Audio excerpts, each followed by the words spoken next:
Danas ćemo napraviti fantastičnu prihranu za mlade sadnice od kojeg će ubrzano rasti, plodovi će biti veliki, a korijen jak.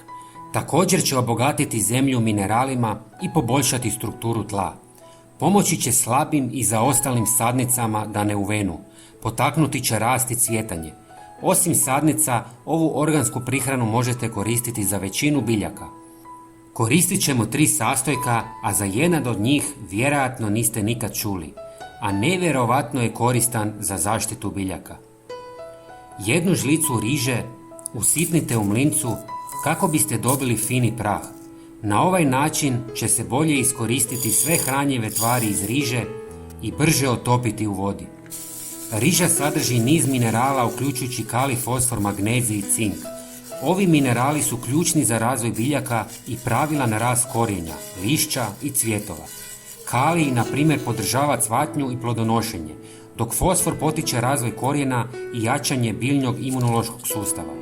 Magnezij je važan za fotosintezu i stvaranje klorofila, dok cink igra ulogu u sintezi proteina i hormona u biljkama. Istresite u 300 ml tople vode.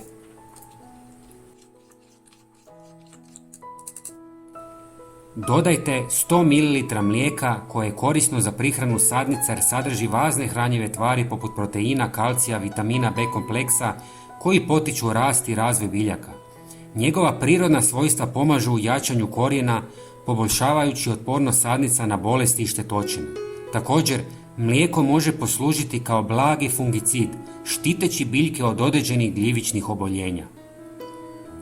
I na kraju dodajte tajni sastojak, a to je na vrh žlice nim praha, jer sadrži prirodne pesticidna svojstva koja pomažu u zaštiti biljaka od štetnika poput insekata i grinja. Također, nim pruža antibakterijsku i antigljivičnu zaštitu, smanjujući rizik od biljnih bolesti. Primjena praha nima može donijeti zdravijem rastu i razvoju sadnica bez štetnih utjecaja kemijskih pesticida. Ovaj prah možete kupiti u svim dućanima sa zdravom hranom. Sada ste napravili savršenu prihranu za vaše sadnice punu minerala koja daje maksimalnu zaštitu od štetnika i bolesti. Sve dobro promiješajte i ostavite par sati u vodi. Procijedite kako biste dobili čistu tekućinu.